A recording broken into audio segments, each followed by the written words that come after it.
Hemos estado predicando, hemos estado compartiendo desde hace ya varias semanas acerca de lo que significa ser un discípulo del Señor.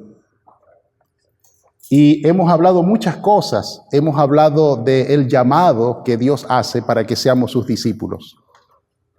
Hemos hablado de lo que implica cambiar nuestras vidas como discípulos del Señor.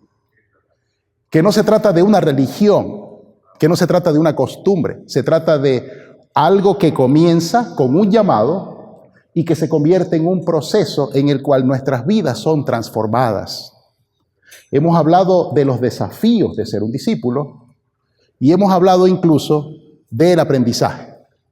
Hoy quiero que pensemos un poco sobre cuáles son las evidencias de un discípulo. ¿Qué es lo que permite manifestar que somos discípulos y discípulos de Cristo?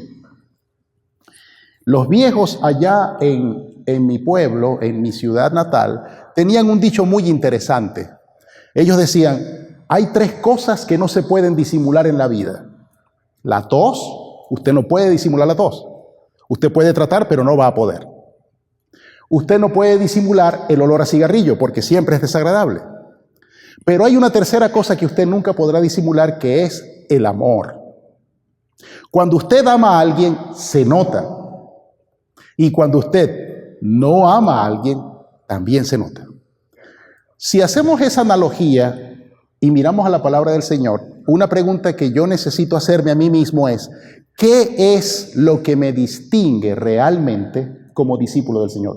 ¿Cuáles son las evidencias? El mensaje de esta mañana es las evidencias, el perfume de la vida, el perfume del creyente. Si nuestra personalidad fuera un perfume, ¿qué perfume sería? Si lo que nosotros somos en nuestros pensamientos, en nuestro corazón, en el mundo interior, que solamente Dios y nosotros conocemos, fuera un perfume, ¿cuál sería ese perfume? ¿Qué evidencia daría nuestra vida? De eso quiero que hablemos hoy y les voy a pedir que me acompañen en el capítulo 4 del libro de los Hechos. Ustedes tienen la lectura en sus boletines, hay unas Biblias atrás que han sido colocadas, si tiene esa Biblia es la página 1114 y voy a leer en el capítulo 4 del libro de Hechos algunos versículos. Antes de comenzar a leer, quiero hablarles un poco del contexto de lo que había ocurrido. Unos días antes había ocurrido la fiesta de Pentecostés. Y en el capítulo 2 de Hechos leímos que ese día Pedro había mostrado el valor de predicar en público lo que menos de 2 meses antes había tenido miedo de decir en privado, que él era alguien que seguía a Jesús, que él predicaba a Jesús.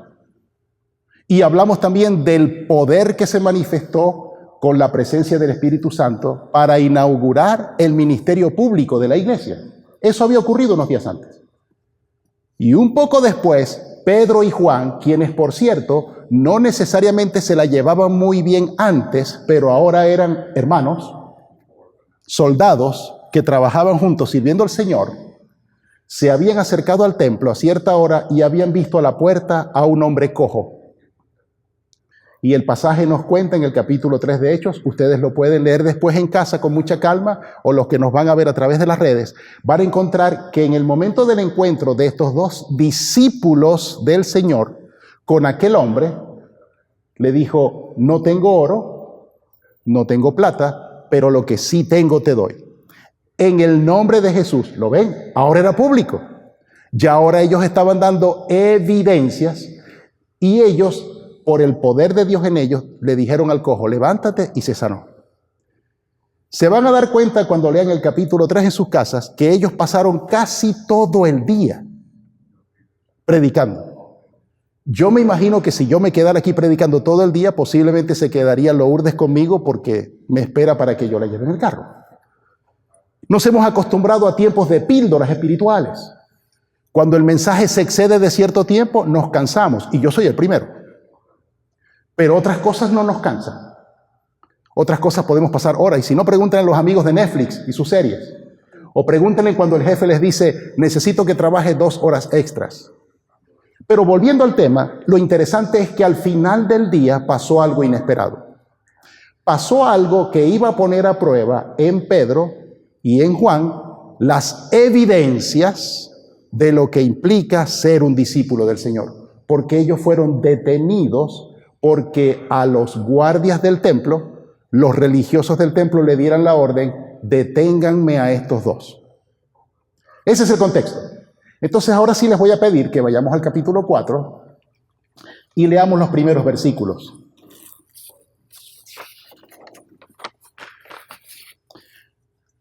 Voy a leer desde el versículo 1 hasta el 7. Dice, hablando ellos al pueblo, se les acercaron los sacerdotes, el jefe de la guardia del templo y los saduceos, muy enojados, porque ellos enseñaban al pueblo y anunciaban en Jesús la resurrección de entre los muertos.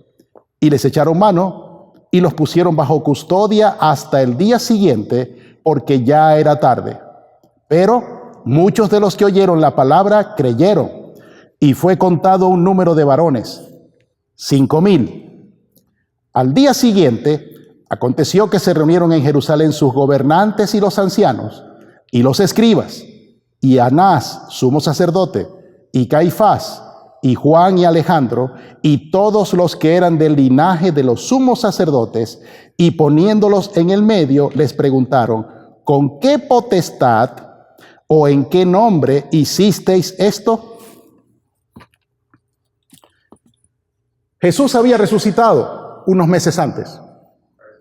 Y las personas que ahora se reunieron aquí para emplazar, para presionar a Pedro y a Juan, preguntándoles sobre la autoridad con la que ellos habían hecho la sanidad del cojo, habían odiado a Jesús. Lo odiaban.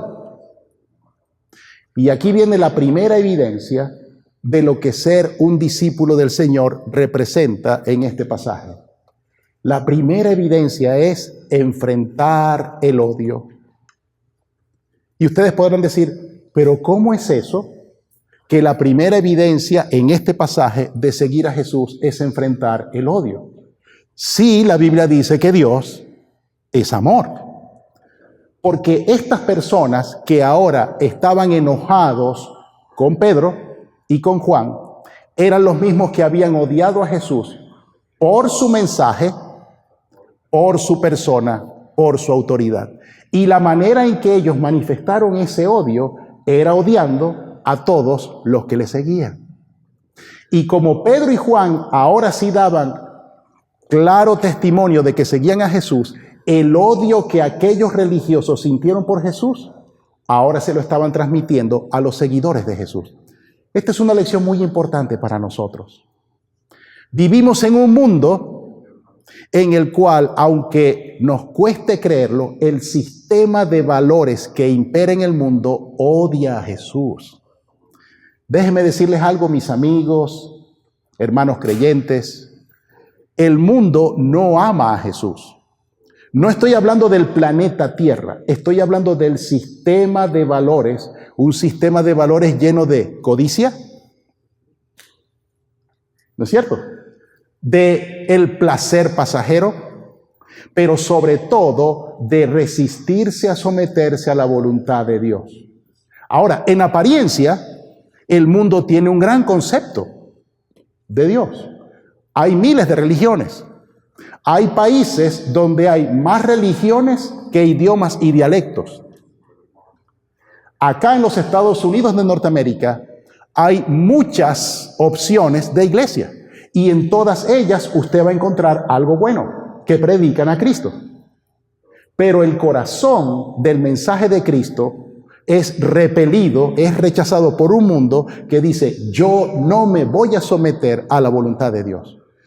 Y saben, hay religiones que están muy bien organizadas, hay organizaciones que están muy bien estructuradas, que hablan de Dios.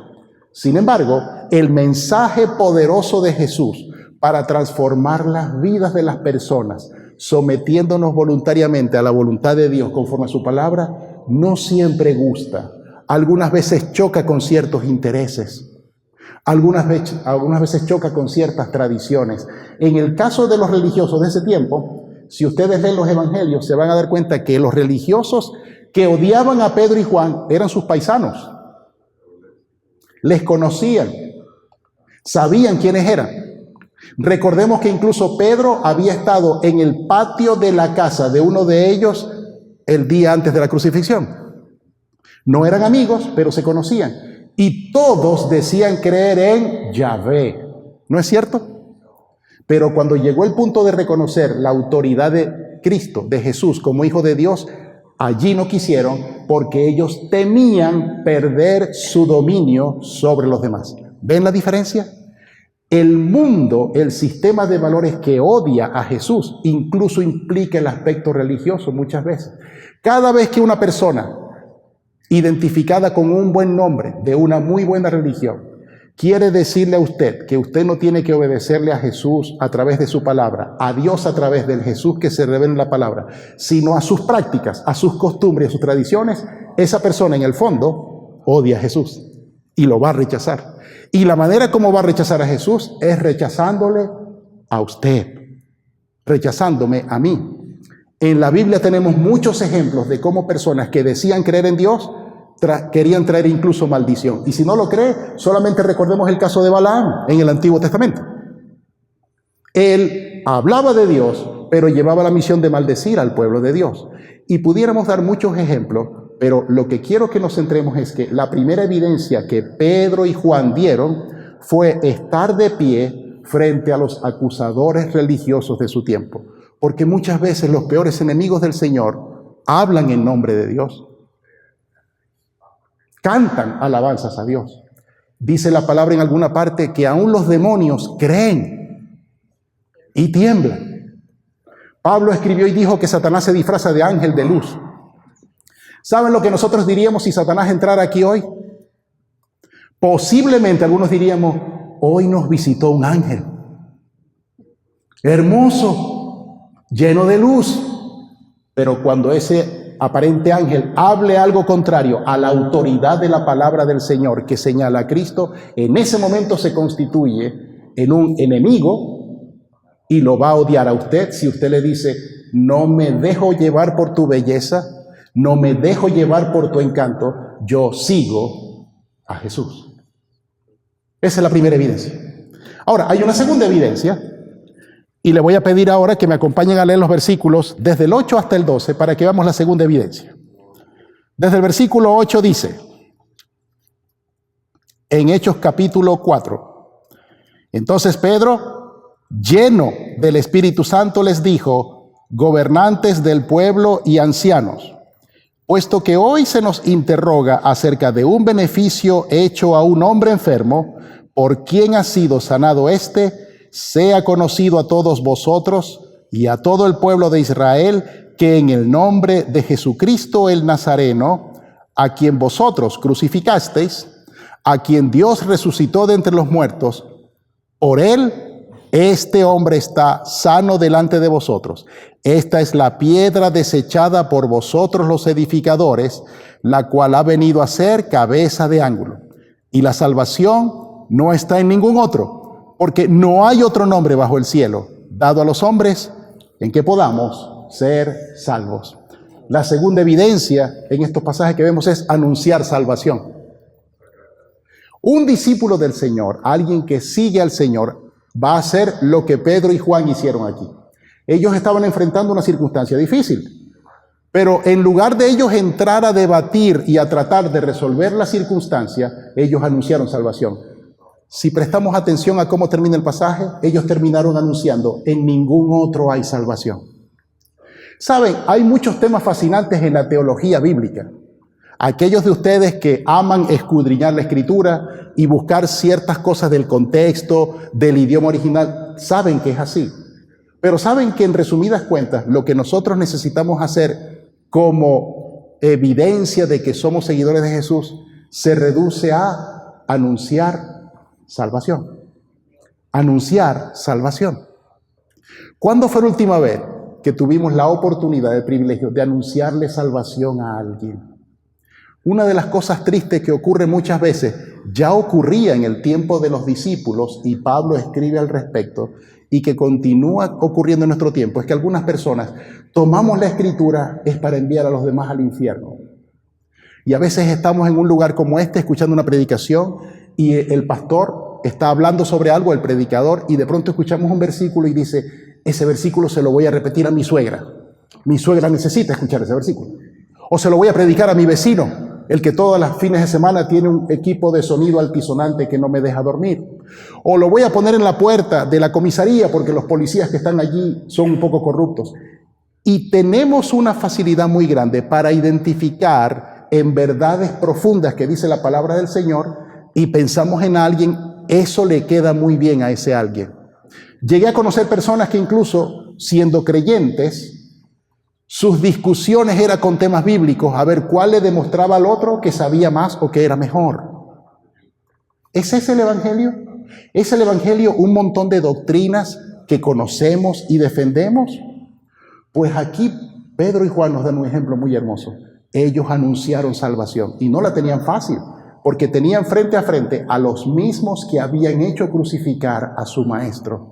Y ellos, lejos de entrar en un debate teológico o histórico, ellos dijeron, nosotros anunciamos a Jesús y anunciamos salvación. Y saben, el mensaje que yo encuentro en el Evangelio, cuando Jesús hablaba con las multitudes y cuando hacía sanidades extraordinarias, es un mensaje tan potente, pero a la vez tan sencillo. ¿Qué es lo que me impide que yo anuncie salvación a otros? ¿A qué se debe que a veces ni las personas más cercanas a nosotros nos han escuchado alguna vez hablar de salvación? ¿Cuándo fue la última vez que invitamos a alguien?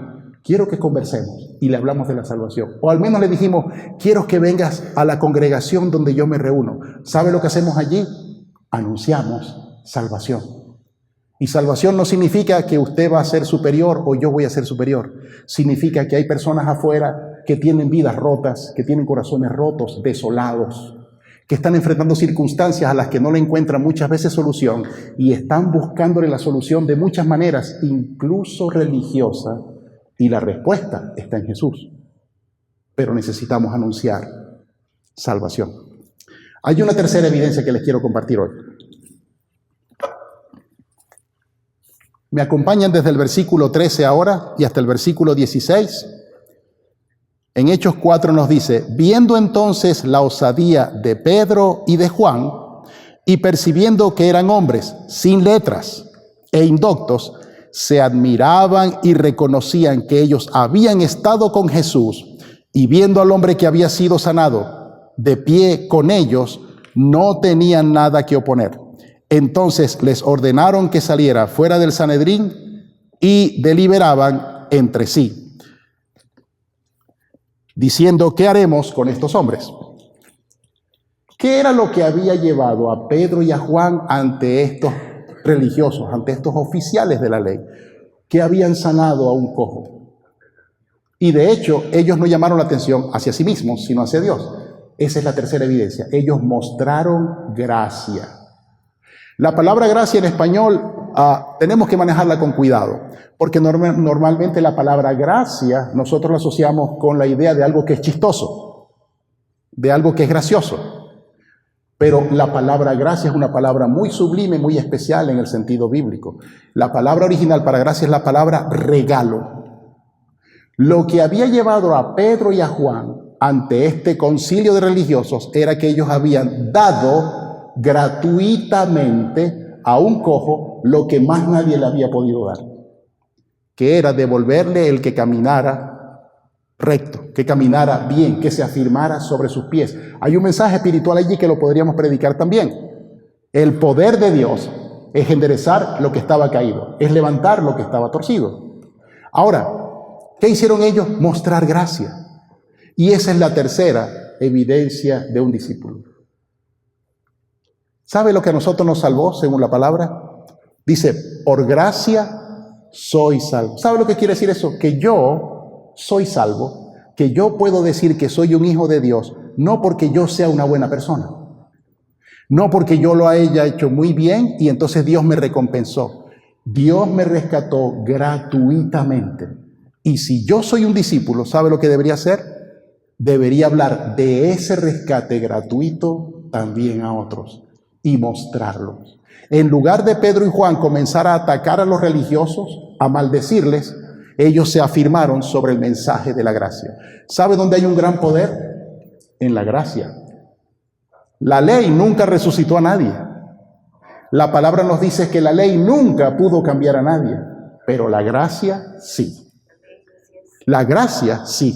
¿Y sabe lo que nosotros necesitamos? Dejar de utilizar el poder de la ley para criticar y juzgar y mostrar el poder de lo que la gracia está haciendo en nosotros. ¿Saben qué mensaje es potente? Cuando la gente me ve y dice, yo lo conocí, pero ahora no lo conozco. Se cuenta que Agustín de Hipona, a quien tradicionalmente se le conoce como San Agustín, uno de los grandes teólogos de todos los tiempos, hasta el sol de hoy, estudiantes, teólogos, buscan los escritos de Agustín de Hipona y nos quedamos asombrados. La forma en que Dios iluminó a este hombre para entender las escrituras. Pero lo que muchos no sabemos es que antes de Agustín de Hipona llegar a ser un discípulo del Señor, llevaba una vida moralmente muy criticable. Y se cuenta que en una oportunidad él iba caminando por la calle y una de las doncellas, de las mozas, de las chicas con las que él había salido en su vida vieja, lo vio y lo comenzó a llamar. Y como ella creía que él no lo estaba escuchando, insistió y lo siguió llamando por el nombre con que ella lo llamaba. Y finalmente le dijo, Agustín, Agustín. Y él ante su insistencia volteó y ella le dijo, yo te estoy llamando, Agustín, pero no me atiendes. Y él le dijo, yo ya no soy el Agustín que tú conociste. ¿Lo ven? No le criticó, no le rechazó, no le habló de ella y de lo que hacía, le dijo lo que él era. Ya yo no soy el que fui. Y ese es el mensaje más poderoso que necesitamos mostrar. Hay veces que queremos mostrar a las demás personas fuerza, queremos mostrarle carácter, incluso queremos mostrarle santidad. Y puede que todas esas cosas sean necesarias en algún momento, pero ¿saben lo que necesitamos mostrar en todo tiempo? Sobre todo a la gente que nos rodea, mostrar la gracia del Señor. Por eso Jesús les dijo, lo que de gracia recibisteis, dadlo de gracia. Y esto me lleva a la última idea de hoy. Hemos hablado de 3 evidencias, las repetimos. La primera, enfrentar el odio. Estamos en un mundo que nos va a exponer a eso. La segunda, anunciar salvación. La tercera, mostrar gracia. Y la cuarta y última, testificar. Por favor, acompáñame a leer los versículos 16 y 17 de Hechos capítulo 4. Diciendo, ¿qué haremos con estos hombres? Porque ciertamente una notable señal milagrosa ha sido hecho por medio de ellos. Manifiesta a todos los que habitan en Jerusalén y no podemos negarla. Sin embargo, para que no sea divulgado más entre el pueblo, amenacémosles severamente para que no hablen más en este nombre a ninguno de los hombres. Acompáñenme hasta el 19. Y llamándolos, les ordenaron no predicar de ningún modo, ni enseñar en absoluto en el nombre de Jesús. Respondiendo Pedro y Juan le dijeron, juzgad si es justo delante de Dios poner más atención a vosotros que a Dios, y subraye lo que viene ahora, porque nosotros no podemos callar lo que hemos visto y oído. ¿Lo han llamado a usted alguna vez para que declare en un juicio como testigo? ¿Alguna vez ha sido testigo de un accidente y las autoridades le han pedido que describa lo que vio? ¿Sabe lo que hace un testigo? Aquí tenemos a nuestra amiga Aida, que es abogado. Ella lo sabe muy bien. Un testigo lo único que tiene que hacer es decir lo que vio y lo que oyó. Eso es todo. De hecho, estamos estudiando el libro de Levítico los días miércoles y una de las cosas que en la ley se afirma con mucha firmeza es no ser un falso testigo.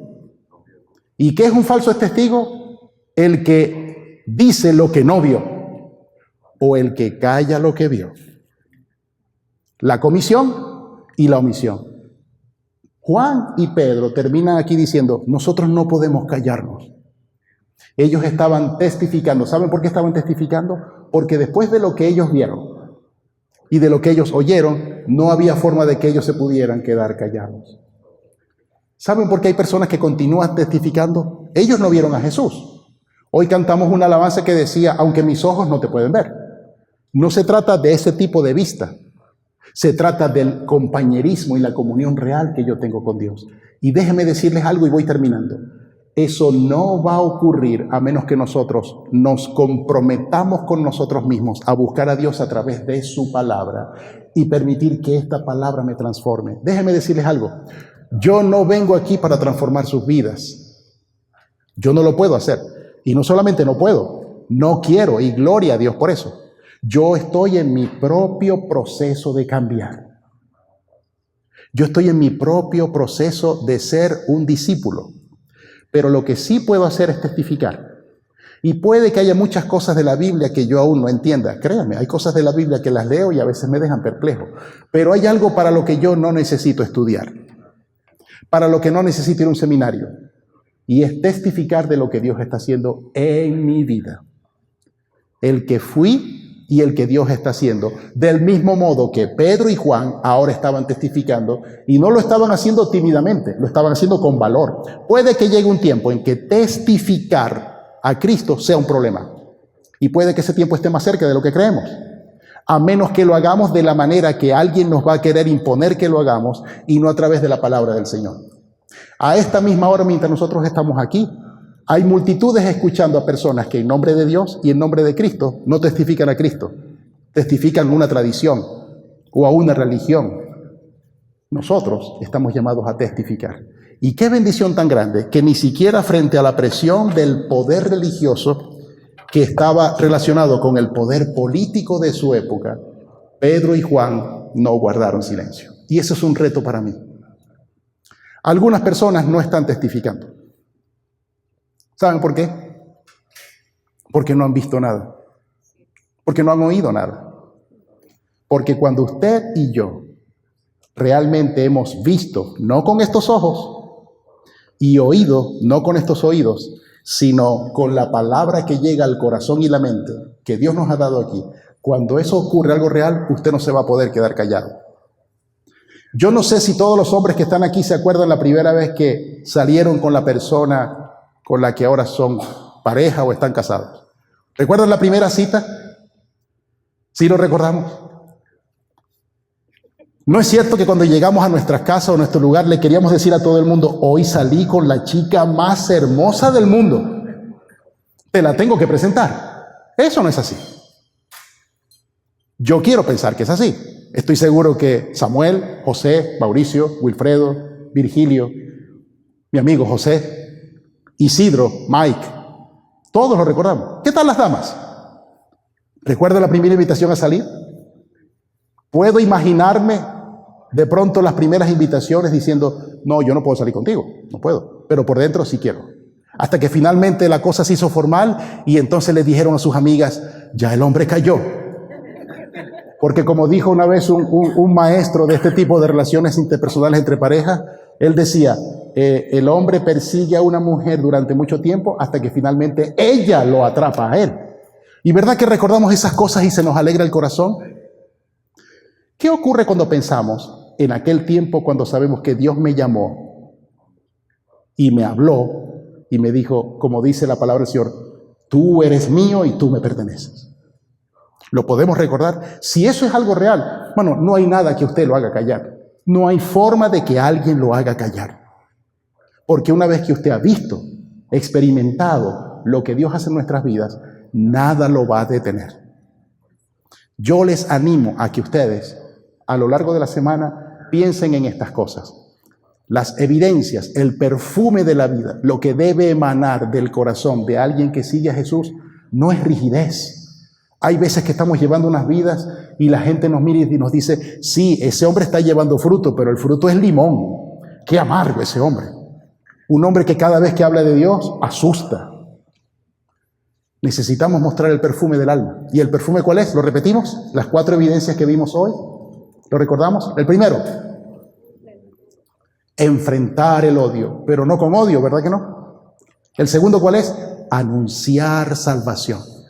El tercero, mostrar gracia. Y el cuarto, testificar. Este es el desafío que Juan y Pedro enfrentaron y vencieron.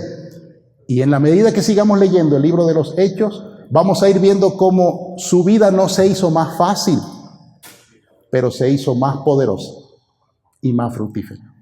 Y eso es lo que Dios quiere para nosotros hoy como su iglesia. Nos ponemos de pie para orar y terminar. Señor, te agradecemos porque el testimonio de Juan y de Pedro hasta hoy son, como dice tu palabra, testigos a nuestro alrededor de que Jesús es real. Pero también nos recuerda que es el Espíritu Santo que al llegar a nuestras vidas nos convence de eso. No hay razonamiento, no hay lógica ni emoción que se compare con eso.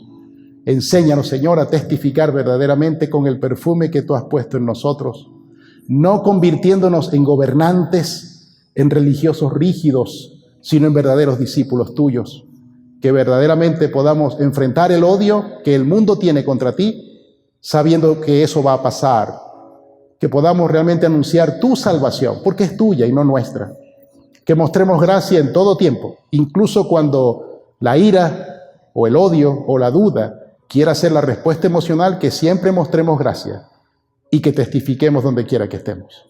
Tú prometiste a tus seguidores que éramos bienaventurados cuando por tu causa hablaran mal de nosotros o nos despreciaran. Nosotros no queremos tener problemas, Señor. Hemos sido llamados a vivir en paz, pero danos el valor para ser capaces de enfrentar las dificultades por causa de tu nombre. Son tiempos difíciles, son tiempos de confusión en el mundo y algunas veces no sabemos qué hacer humanamente. Que siempre tu palabra sea nuestra guía y que podamos decir, como dijeron nuestros dos hermanos, no podemos dejar de decir lo que hemos visto y oído. Que esta iglesia siga siendo un lugar en el cual la gente te oiga y te vea. Gracias, Señor, en Cristo Jesús. Amén. Dios le bendiga.